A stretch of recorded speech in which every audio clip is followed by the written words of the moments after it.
Welcome to War Support. War Support is an action puzzle game where players will draw flight paths to help refugees survive an enemy occupation. War Support will utilize a 2D top view using 3D game objects. During play, players will draw flight paths that will guide the helicopter through one flight. This will decrease the distance meter, limiting the travel of the helicopter in a single flight.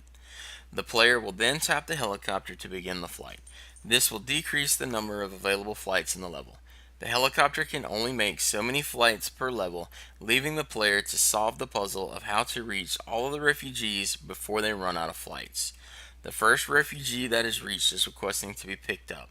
When this task is completed, the pickup icon is increased. The helicopter only holds a limited number of refugees in one flight, and the number will reset when the helicopter returns to the landing pad. When picked up, the refugee will award the player with an extra supply drop. This will help the player as the levels become more difficult because players will not always start a level with enough drops to complete a level and will need these extra drops to be successful. Every refugee helped will increase the refugee counter, and to complete a level, all refugees in that level must be helped. The next refugee in the flight path is requesting a food drop. The helicopter accomplishes this task, the number of food drops is decreased, and the refugee counter is increased.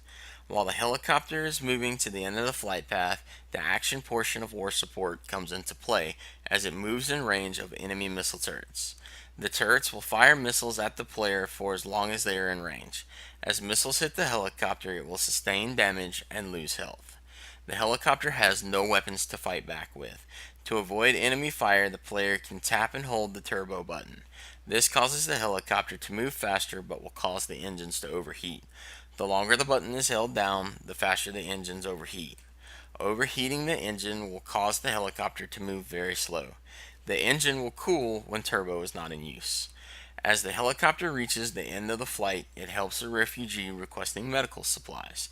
The number of med supplies is reduced and the refugee counter increases.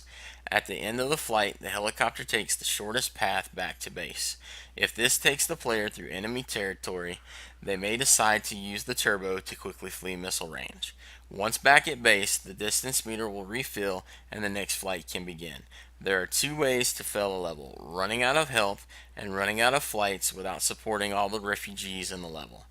The levels are pass or fail. If players solve the puzzle in less flights than they have available, they will be rewarded with extra drops to assist with the next level. As levels progress, the layouts will increase in difficulty, adding refugees at greater distances with more turrets and less resources to start a level with. This will cause players to strategize and adapt as they try to avoid enemy fire and support refugees. Comparable games include Stellar Fox, which uses drawn lines to bridge gaps, and Air Patriots, which uses drawing lines to navigate planes. War Support differs from these by limiting the number of attempts and distance of each attempt available to complete a level and adds limited resources used to complete those levels. The developmental risks involved with this project is that the helicopter and enemy missiles require specific and fine-tuned animations to make their movements in flight look more natural. The 10 puzzle levels of the game will need to be generated by hand in engine using prefabs and will need to be designed in a way that provides incremental challenges as the levels progress. Both aspects take time to perfect, as well as balancing the number of refugees and supply drops in each level. I want to thank you for your time, and I'll see you in the air.